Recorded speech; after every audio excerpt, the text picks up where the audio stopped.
Dis-nous, quand cela arrivera-t-il et quel sera le signe de ton avènement et de la fin du monde?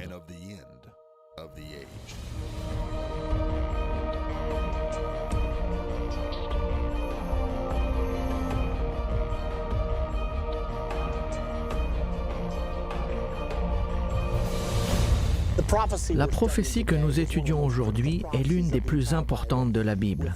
Sans une bonne compréhension de cette prophétie, il est impossible de saisir l'envergure des prophéties que Dieu nous a données. Cette prophétie s'appelle la Renaissance du Saint-Empire romain. Elle s'est accomplie le 3 novembre 2009. Et il s'agit de l'une des 5 plus importantes prophéties qui s'est accomplie durant ces 2000 dernières années, depuis la crucifixion et la résurrection de Jésus-Christ. Une raison pour laquelle cette prophétie est si importante, c'est que l'Antichrist et le faux prophète sortiront tous les deux de cette renaissance du Saint-Empire romain. Donc, si nous possédons une connaissance du Saint-Empire romain, nous pouvons savoir ce qui se passe réellement dans notre monde aujourd'hui. La prophétie sur la renaissance du Saint-Empire romain nous est donnée à 2 reprises dans les Écritures. Elle est dépeinte une fois par une femme assise sur le dos d'une bête. Il est intéressant de noter que l'emblème en dehors du Parlement européen à Bruxelles, en Belgique, à l'extérieur de ce Parlement, tel que vous le voyez ici, il y a un taureau avec une femme, Europa, assise sur son dos. Et l'Écriture décrit cette entité même. Et cette Écriture nous a été donnée il y a 2500 ans. Et elle utilise le même symbole, la femme, sur le dos d'une bête. Quelle chose remarquable! La prophétie se trouve dans Daniel, au chapitre 2, au verset 31 à 45. Et afin de pouvoir apprécier cette prophétie, nous devons prendre un instant pour nous familiariser avec le cadre. Il s'agit de la période de captivité d'Israël par les Babyloniens. C'est arrivé parce qu'Israël avait péché, Dieu a jugé de les exiler pendant 70 ans. Parmi les premiers exilés étaient Daniel et les 3 enfants hébreux. Très rapidement, Daniel est devenu l'un des conseillers spirituels de Nebuchadnezzar, roi de Babylone. Maintenant, nous devons comprendre que Babylone dominait le monde à cette époque. Immédiatement, Daniel a été promu à un poste très important. Une nuit, le roi Nebuchadnezzar est parti se coucher et il a eu un rêve. Et à son réveil, le lendemain matin, il se souvint d'avoir un rêve. Ce rêve l'avait perturbé. Il savait que ce rêve était important, mais il ne se souvenait pas de ce contenu. Avez-vous déjà eu cette expérience? Eh bien, c'est ce qui lui est arrivé. Cependant, le roi Nebuchadnezzar, habitué à toujours arriver à ses fins, il s'est dit qu'il avait toujours bien payé ses sages.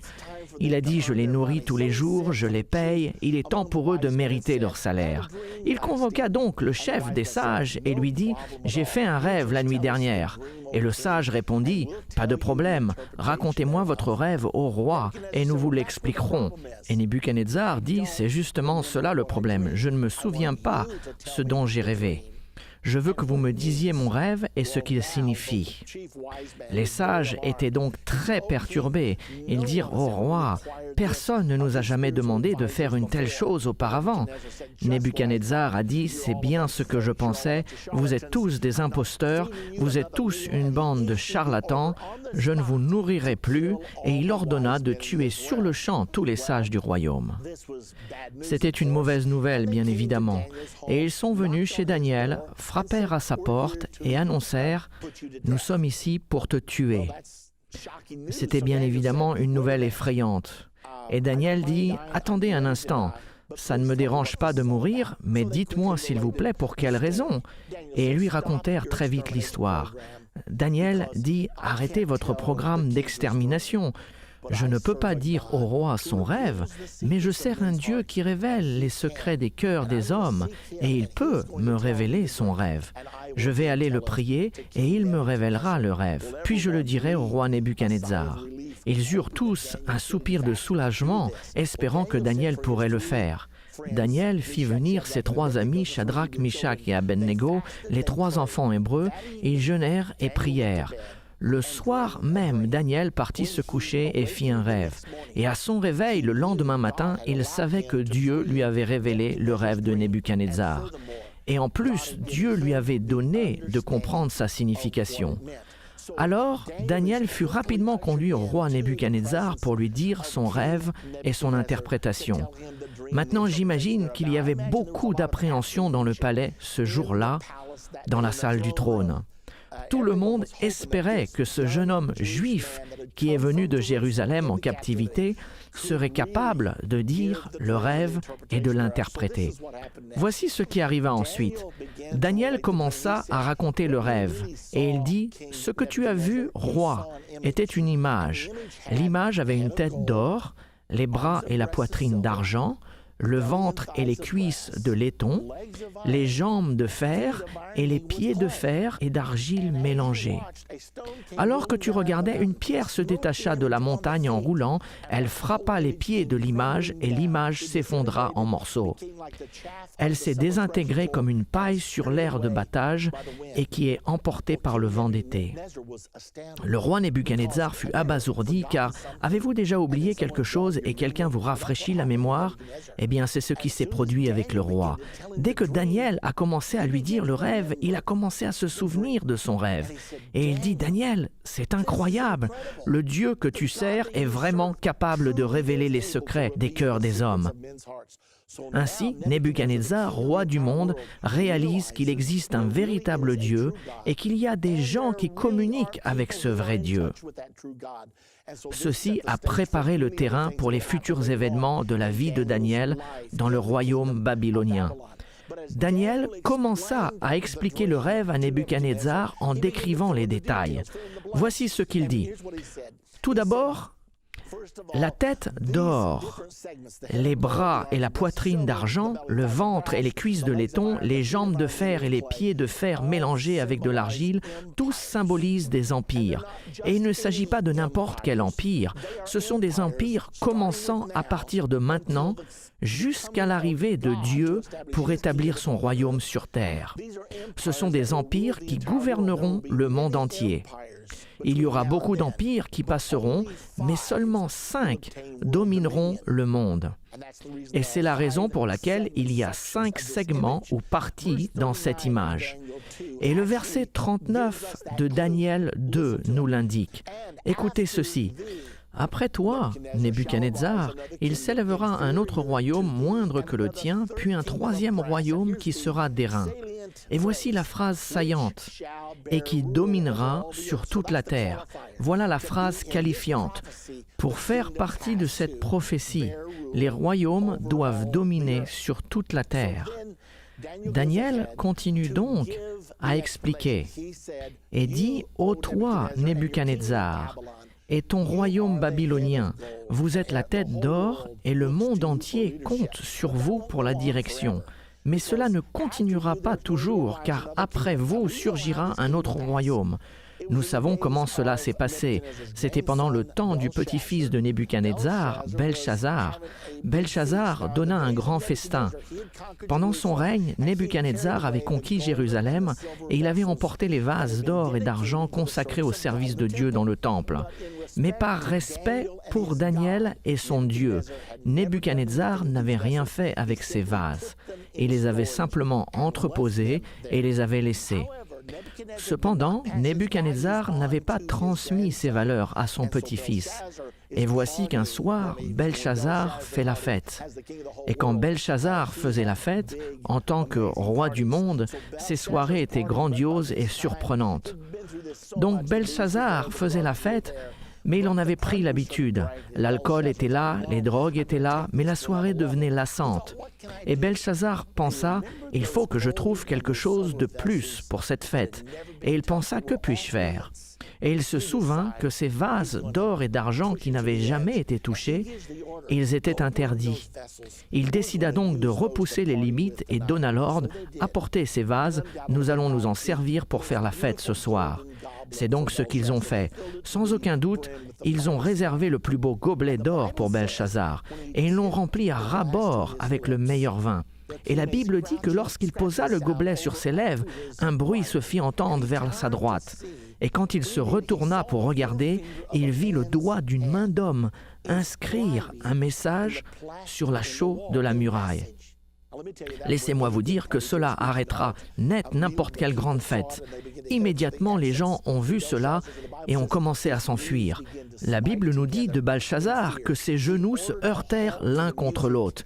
Il ordonna d'arrêter la musique et dit « Amenez-moi quelqu'un qui peut m'expliquer tout ceci. » Eh bien, personne n'était capable de le faire. C'était écrit dans une langue inconnue que Belchazzar ne pouvait lire. Puis ils commencèrent à faire un appel. « Y a-t-il quelqu'un qui peut nous l'expliquer ?» Quelqu'un s'avança et dit « Ô roi, je me souviens du temps de ton grand-père Nebuchadnezzar. Il avait fait un rêve que personne ne pouvait interpréter. Mais il y avait cet homme dans le royaume, son nom était Daniel et il était hébreu.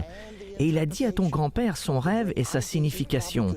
Je pense qu'il pourrait nous aider. » Immédiatement, Daniel fut convoqué. À son arrivée, Daniel s'est présenté devant Belchazzar. Et là, il donna l'interprétation à Belchazzar. Il dit tout d'abord, ça signifie compter, compter, peser et diviser. C'est cela qui était écrit. Voici ce que cela veut dire. Tu as été pesé dans la balance et tu as été trouvé léger. Cette nuit, ton royaume sera divisé et donné aux Médès et aux Perses. Et c'est exactement ce qui s'est passé. C'est arrivé en l'an 539 avant Jésus-Christ.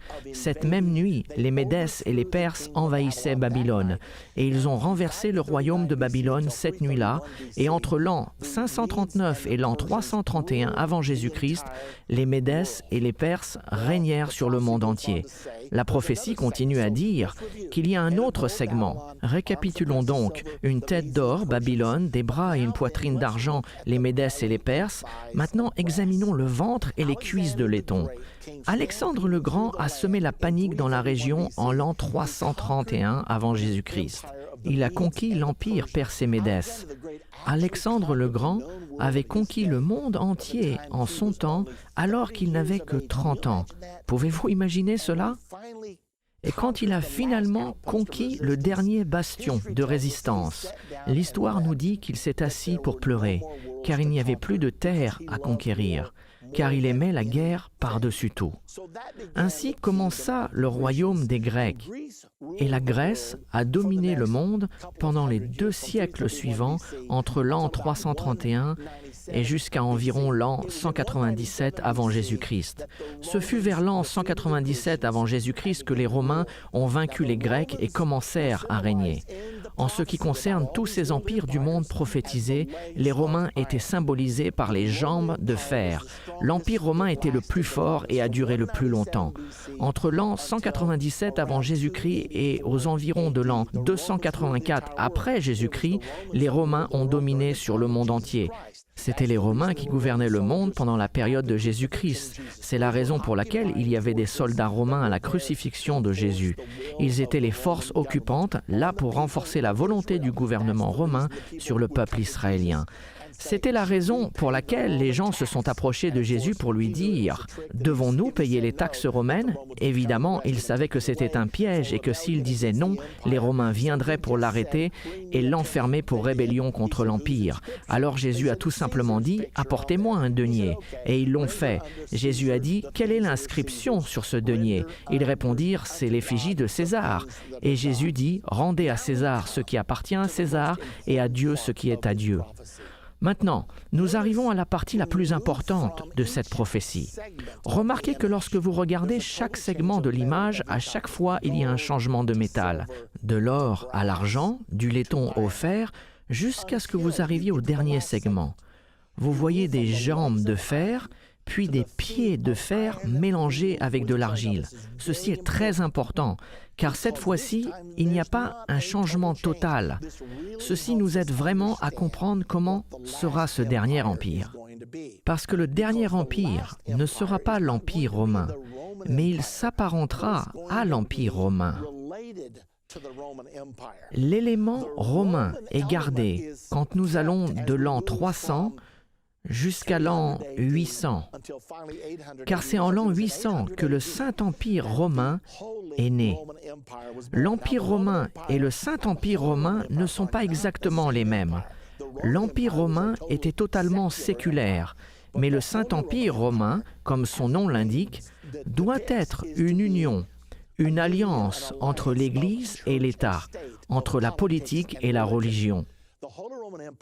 Le Saint-Empire romain vit le jour en l'an 800, lorsque le pape Léon III a couronné Charlemagne, annonçant qu'il était maintenant l'empire écoutez bien, du Saint-Empire romain. Donc lorsque la Bible dépeint les pieds de fer mélangés avec de l'argile, le fer est l'élément romain et l'argile est l'élément religieux. Ils se sont réunis et cela s'est passé le 25 décembre de l'an 800, lorsque le pape Léon III posa la couronne sur la tête de Charlemagne. À partir de cet instant, le Saint-Empire romain domina sur la plupart du monde pendant 1000 ans. Et les dirigeants qui gouvernaient le Saint-Empire romain ont toujours eu une cohabitation. Le dirigeant politique venait toujours d'Europe et le dirigeant spirituel était à chaque fois originaire d'Italie. C'était une cohabitation d'un dirigeant politique et d'un dirigeant spirituel. Et naturellement, le dirigeant spirituel a toujours été le pape de l'Église catholique romaine du Vatican. Il s'agit donc d'une description du Saint-Empire romain. Avez-vous remarqué que le fer est maintenant transféré de l'Empire romain au Saint-Empire romain? Et cet empire a duré pendant les 1000 années suivantes.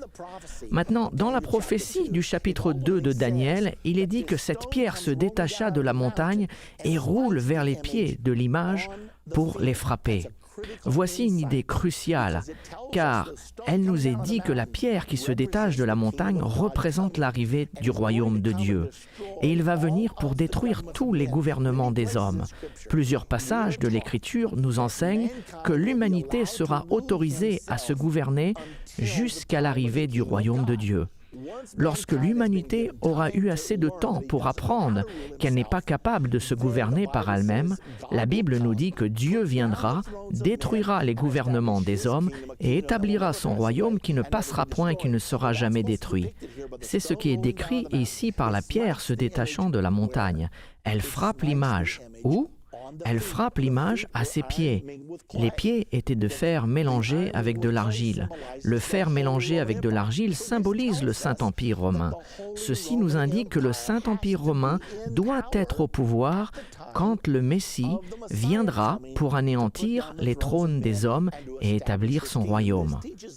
Ceci nous enseigne que Jésus reviendra sur terre pendant l'existence du Saint-Empire romain. Cependant, beaucoup de gens disent que le Saint-Empire romain a cessé d'exister en 1806, avec le dernier empire en ruine, le dernier élément du Saint-Empire romain. Mais ceci n'est pas exact. Vous et moi, nous avons observé la renaissance du Saint-Empire romain au cours des 50 dernières années. Et la plupart des gens ne savaient même pas ce qu'ils voyaient. Mais nous allons le comprendre dans la suite de cette leçon. Remarquez ce qui est dit dans le verset 44 au chapitre 2 de Daniel. Il est dit, après avoir parlé des pieds et des orteils de l'image, « Dans le temps de ces rois, le Dieu des cieux suscitera un royaume qui ne sera jamais détruit. » Dans le temps de quel roi? Il nous l'est dit au verset 44. Il parle du temps des rois symbolisés par les 10 orteils. Les 10 orteils sont la toute dernière partie de cette structure de gouvernement mondial. À partir de l'an 600 avant Jésus-Christ, jusqu'à la seconde venue de Jésus-Christ sur cette terre pour établir son royaume. Il est enseigné que les 10 rois formeront une coalition et supporteront l'Antichrist à la fin des temps, au moment où Jésus-Christ reviendra sur terre. Maintenant, la grande question est: est-ce une simple affirmation de ma part ou existe-t-il une vérité biblique qui, en fait, serait l'interprétation de cette prophétie? Allons dans un autre endroit de l'Écriture pour trouver la preuve absolue que ceci est vrai. Dans Apocalypse 17, au verset 12, se trouve une autre prophétie sur la deuxième venue de Jésus-Christ. Seulement là, elle montre l'alliance des 10 rois qui soutiendra l'Antichrist avec 10 cornes au lieu de 10 orteils. Les 10 orteils de Daniel 2 au verset 44 ont la même signification que les 10 cornes. Cela symbolise la dernière union des 10 nations qui consacrera son soutien à la personne qui dirigera le gouvernement mondial des derniers jours, juste avant la deuxième venue de Jésus-Christ. Cette personne est évidemment l'Antichrist. Lisons ce passage dans Apocalypse 17. « Les 10 cornes que tu as vues sont 10 rois, qui n'ont pas encore reçu de royaume, mais qui reçoivent autorité comme rois pendant 1 heure avec la bête. » La bête ici est le gouvernement mondial de la fin des temps et l'Antichrist, ce dirigeant mondial qui dirigera le gouvernement mondial de la fin des temps. Et ces dirigeants recevront le pouvoir comme roi pendant 1 heure avec l'Antichrist. S'agit-il littéralement de 60 minutes quand il indique 1 heure? Bien sûr que non, c'est au sens figuré. Il dit que pendant une fraction de temps, ces rois recevront le pouvoir qui sera de courte durée. Ceux-ci posséderont le même esprit et soumettront leur pouvoir et leur force à la bête. Nous pouvons déjà voir de quoi il s'agit quand on dit le même esprit. De nos jours, nous entendons beaucoup parler de la communauté mondiale. On dit l'Iran doit faire ceci ou quelqu'un d'autre doit faire cela, car il existe maintenant un esprit commun. Et c'est ainsi que cela va se passer. Sauf que cela va devenir de plus en plus prononcé au fur et à mesure que nous nous approchons de son avènement. Ils auront donc un esprit commun et ils donneront volontairement leur pouvoir et leur force au dictateur mondial de la fin des temps que nous connaissons comme l'Antichrist. Cependant, il continue en disant dans le verset 14 du chapitre 17 de l'Apocalypse, et il est dit que ces rois feront la guerre avec l'agneau. Maintenant, qui est l'agneau? Nous connaissons tous la réponse. Jésus-Christ est l'agneau qui ôte les péchés du monde.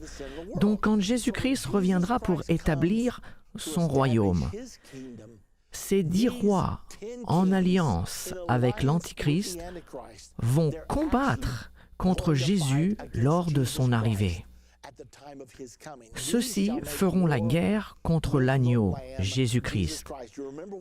Vous souvenez-vous de ce que Jean-Baptiste a dit lorsque Jésus-Christ est arrivé sur la scène pour se faire baptiser? Souvenez-vous que Jean-Baptiste leva les yeux, vit Jésus et s'exclama « Voici l'agneau de Dieu qui ôte le péché du monde ».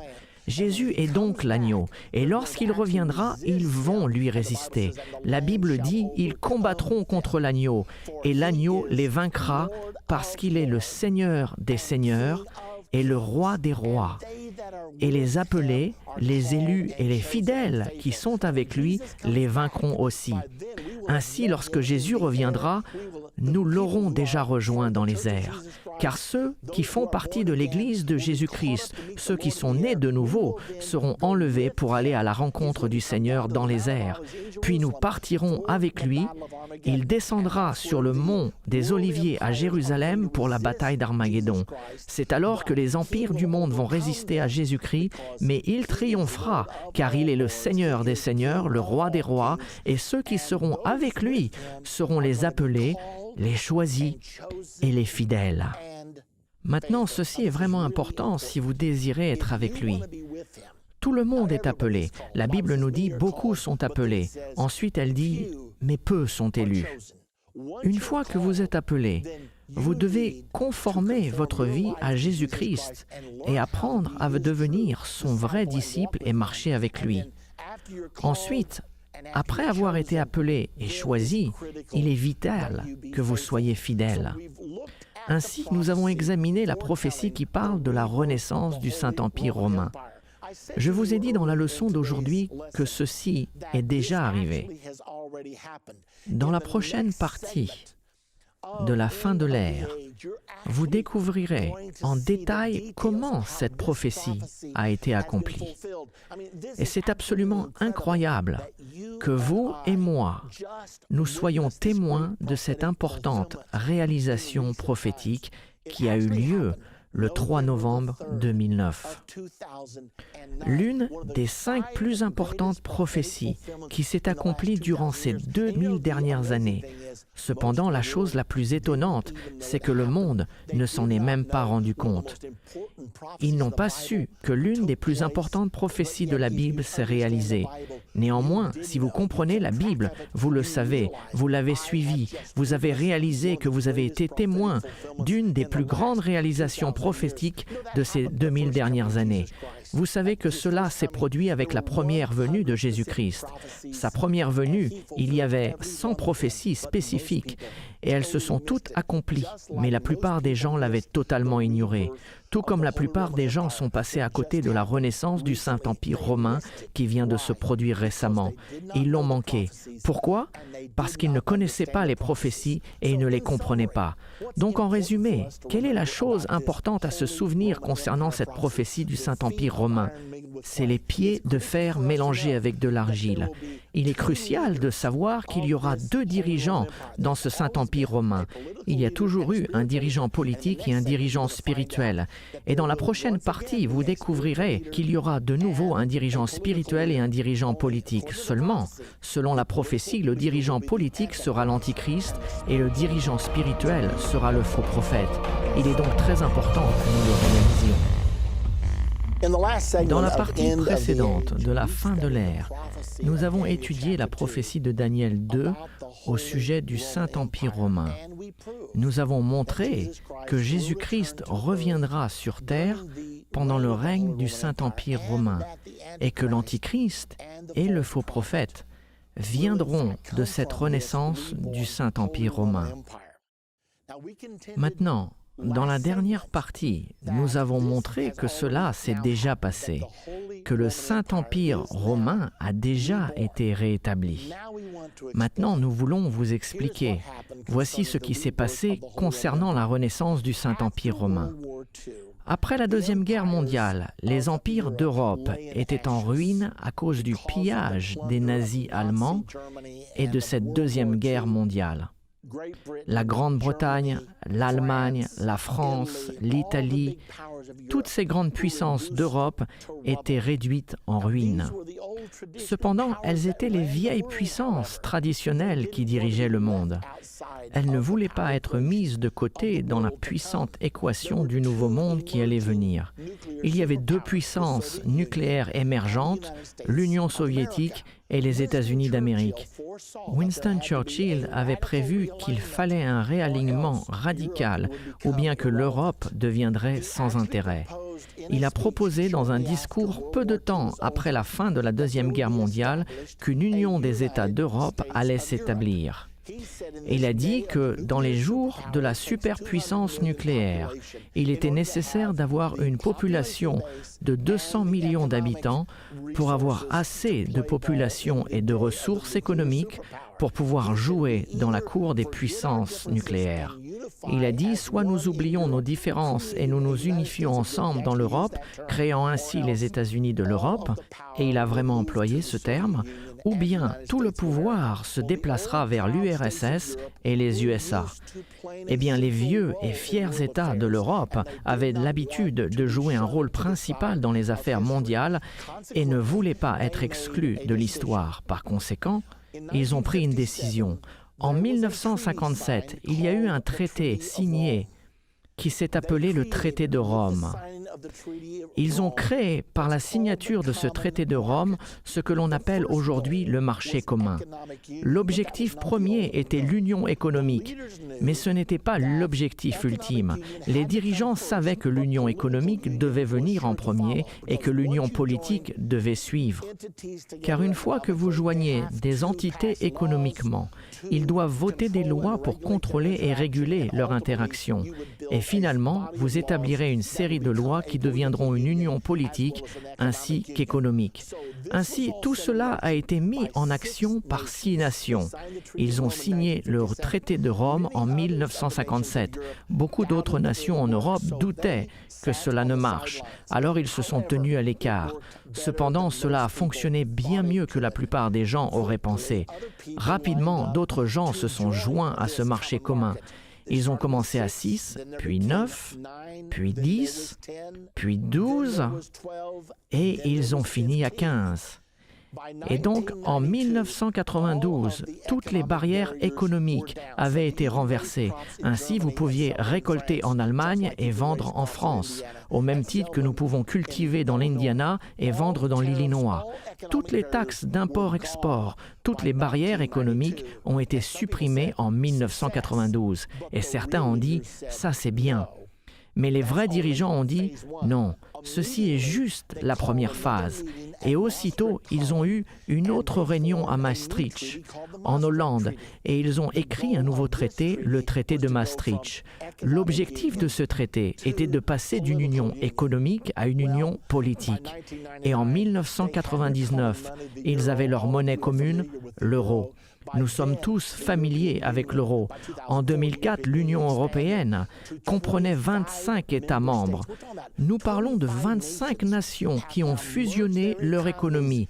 Et en plus, elles ont abandonné leur propre monnaie et accepté la monnaie commune de l'Europe, l'euro. Et en 2007, ils étaient maintenant 27 membres appartenant à ce qui était devenu l'Union européenne. Ce n'était plus le marché commun car cette phase était finie. Ils ont donc adopté ce nom d'Union européenne. En 2007, ils étaient la puissance économique numéro 1 au monde. Sa population était de 500 millions d'habitants avec la plus grande force économique sur la planète. Voilà où ils en étaient à ce moment-là. Mais la mission n'était pas encore achevée. Nous voulons faire une petite pause ici et nous poser cette question, car j'ai dépeint un scénario que je vous demande de suivre. C'est que l'Union européenne était réellement la renaissance prophétisée du Saint-Empire romain. Ce même Saint-Empire romain qui a été prophétisé, duquel s'élèvera l'Antichrist et le faux prophète. Maintenant, est-ce que cela est vraiment vrai? Ou bien est-ce que je lis tout simplement quelque chose qui n'est pas là? Eh bien, ils ont décidé qu'ils commenceraient à imprimer leur monnaie. La première monnaie a été fabriquée en 1987, une pièce appelée l'écu, l'unité monétaire européenne. Et quand ils ont décidé d'imprimer la première monnaie en tant qu'Union européenne, ils ont cherché quel personnage à imprimer qui représenterait ce qu'ils étaient en train de faire. Pouvez-vous deviner quel personnage ils ont choisi pour symboliser ce qui était en train de naître? Voici une copie de la pièce de monnaie. Vous pouvez le voir par vous-même. Ils ont mis la photo de Charlemagne. Souvenez-vous, il était le premier empereur du Saint-Empire romain. Le pape Léon III a placé une couronne sur sa tête le jour de Noël, le 25 décembre de l'an 800. Ils ont donc décidé de mettre sa photo sur la première pièce de monnaie. Comprenaient-ils qu'ils étaient au cœur de la renaissance du Saint-Empire romain? Absolument. Ce n'est pas la seule preuve que nous avons, car ils ont aussi décidé d'attribuer une récompense annuelle aux chefs d'État qui feraient le plus dans l'année pour promouvoir l'unification européenne, la réalisation de leur rêve d'avoir les États-Unis de l'Europe. Et ils cherchaient un nom pour ce prix de l'unification européenne. Pouvez-vous deviner comment ils ont décidé de l'appeler? Eh bien, je vous le donne en mille. C'est le prix Charlemagne. Et ce prix est donné chaque année. Vous pouvez voir la photo du président Clinton. Il a reçu le prix Charlemagne en l'an 2000. Pourquoi? Car il y avait un problème avec la Yougoslavie. L'Europe avait besoin de la Yougoslavie en tant qu'élément de ses États-Unis d'Europe un élément de son Union européenne. Mais Slobodan Milošević ne voulait pas perdre sa souveraineté et résistait pour entrer dans l'Union européenne. Alors il a dû être évincé et le président Clinton s'est chargé de le faire. Il s'est servi des forces de l'OTAN pour renverser Slobodan Milošević et il a fini devant la justice de la Cour mondiale de la Haye. Et aujourd'hui, vous l'avez deviné, la Yougoslavie fait partie de l'Union européenne et le président Clinton a reçu un prix pour cela. En fait, il y a des choses intéressantes qui ont été dites à cette cérémonie du prix Charlemagne donné en honneur à Clinton. D'autre part, il est allé à Aachen, en Allemagne, où le prix est attribué. Et c'est la ville natale de Charlemagne. Il y a toujours à Aachen la cathédrale qu'il a construite en l'an 800. Et vous pouvez y voir le président Clinton ici recevoir son prix. Écoutez certaines choses que Clinton a dites dans son discours d'acceptation. Le travail de construire une Europe unie n'est certainement pas fini. Il est important de ne pas trop se donner d'autosatisfaction. Clinton a dit cela en devenant le 3e Américain à recevoir ce prix international et prestigieux, le prix Charlemagne, pour avoir promu l'unité européenne. Ainsi, Clinton a compris pleinement ce que ce prix signifiait. Il a compris ce qu'il faisait quand il dirigeait les opérations contre Slobodan Milošević. Et il a compris qu'il avait reçu le prix pour avoir ramené la Yougoslavie dans les États-Unis de l'Europe. Mais ce n'est pas tout.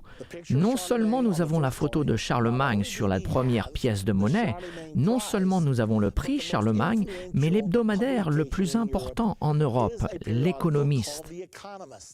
Certains l'appellent la revue des rois et des présidents. C'est la revue la plus suivie en Europe. Elle appartient à la famille Rothschild. Elle sort chaque semaine et ce magazine L'Économiste consacre une page chaque semaine dans chaque numéro à l'unification européenne et aux derniers développements qui se sont passés dans la semaine pour l'unification européenne depuis la sortie du marché commun.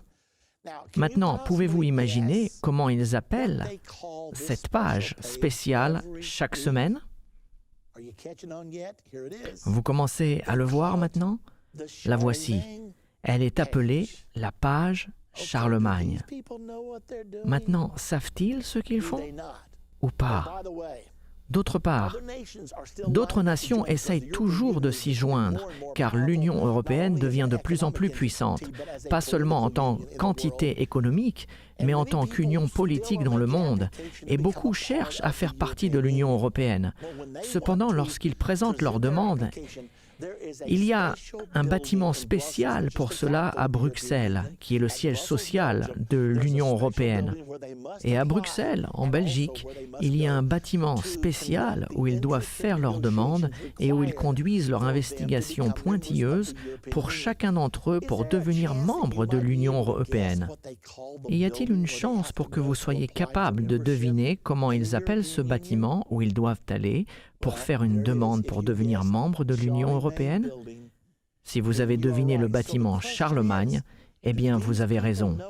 Ainsi, la question est, est-ce que ces gens savent ce qu'ils font?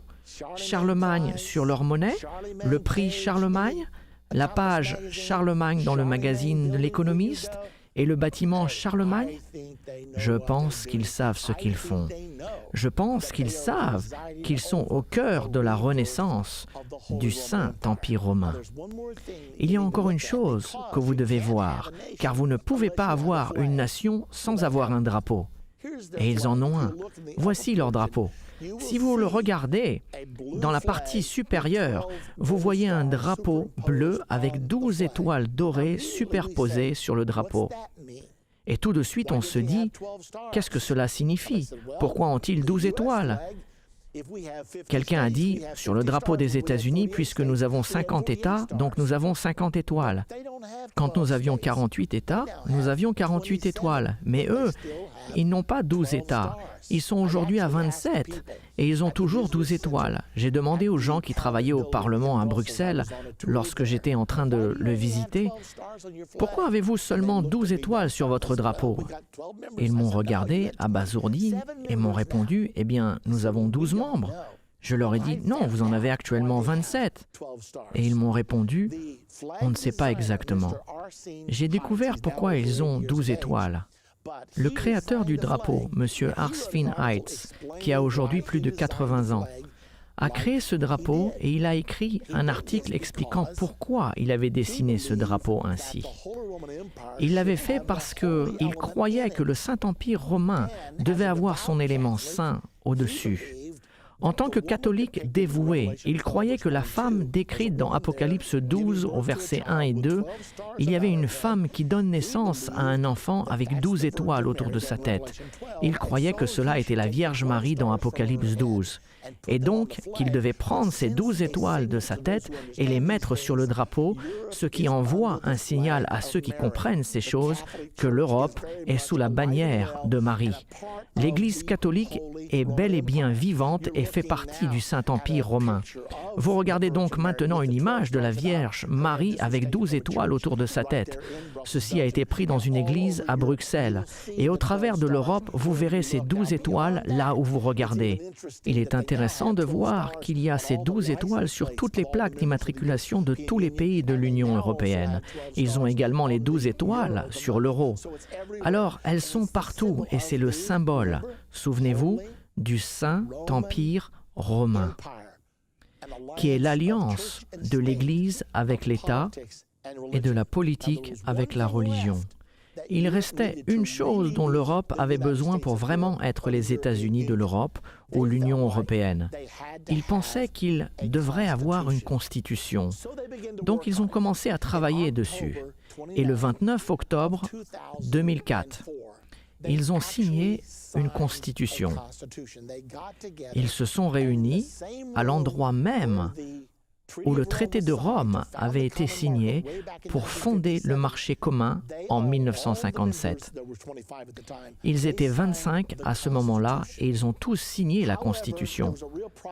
Cependant, il y avait un réel problème car toutes les nations participantes, les 25, devaient obtenir un vote de leur peuple. Et chaque citoyen devait être d'accord avec cette nouvelle constitution. Bien, pouvez-vous imaginer d'essayer d'avoir un accord unanime parmi 25 nations? C'était presque impossible. C'était impossible, car en 2005, la France a tenu son référendum et les Français ont voté contre, car ils savaient que ce serait la fin de leur souveraineté française. Peu de temps après, le peuple hollandais a voté contre lui aussi. Donc l'Europe a passé 2 ans à réexaminer sa constitution. Qu'allons-nous faire maintenant? Nous pensions que nous étions sur le point d'achever notre rêve d'avoir les États-Unis de l'Europe.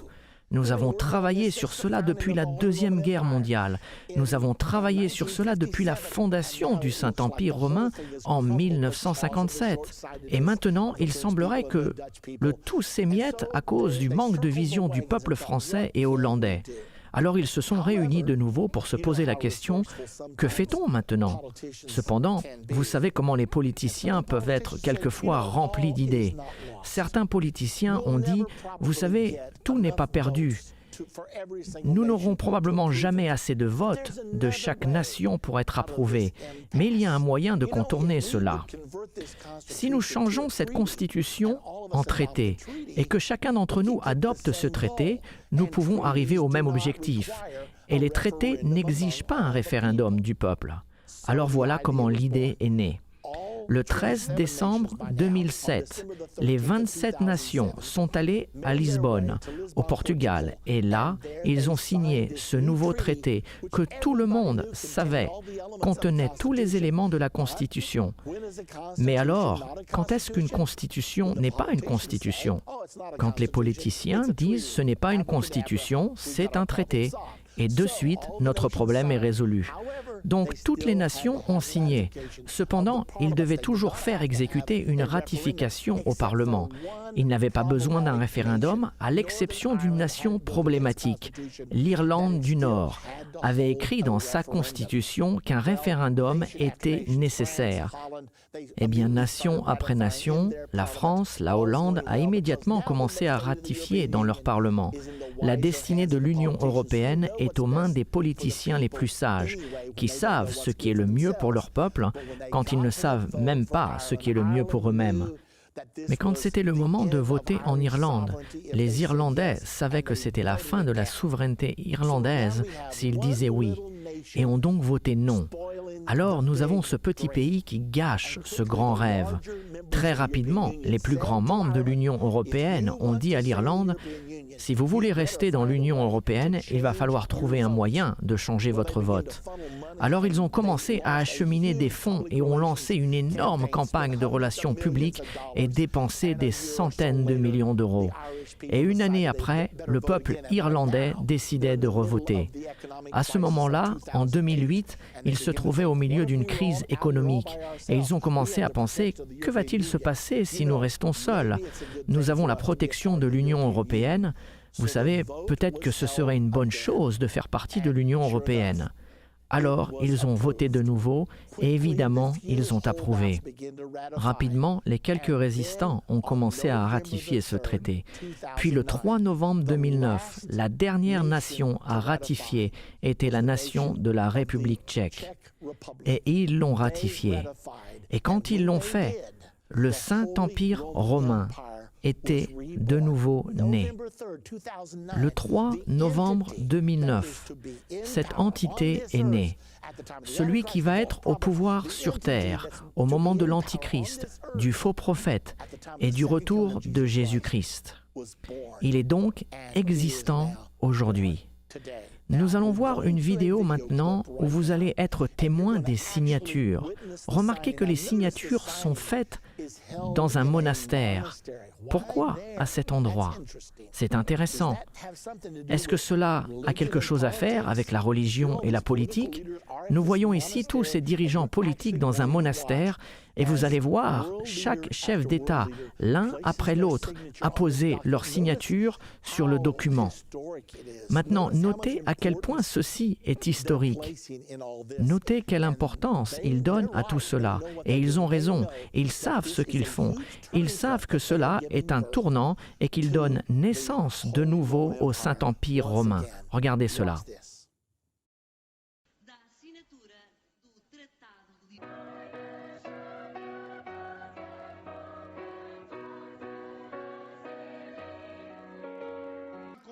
This enlarged European Union. Bundesrepublik Deutschland.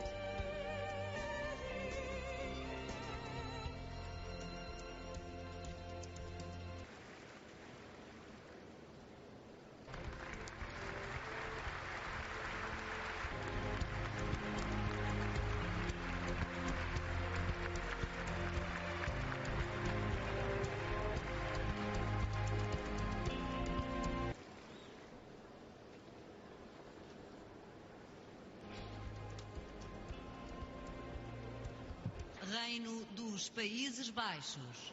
Het Koninkrijk der Nederlanden.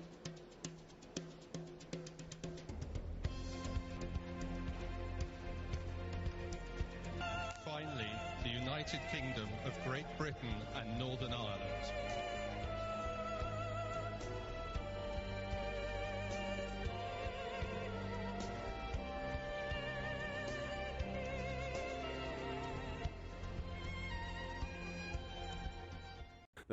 Il y aura bien un Monsieur Europe, un président permanent et un ministre des Affaires étrangères pour l'Europe.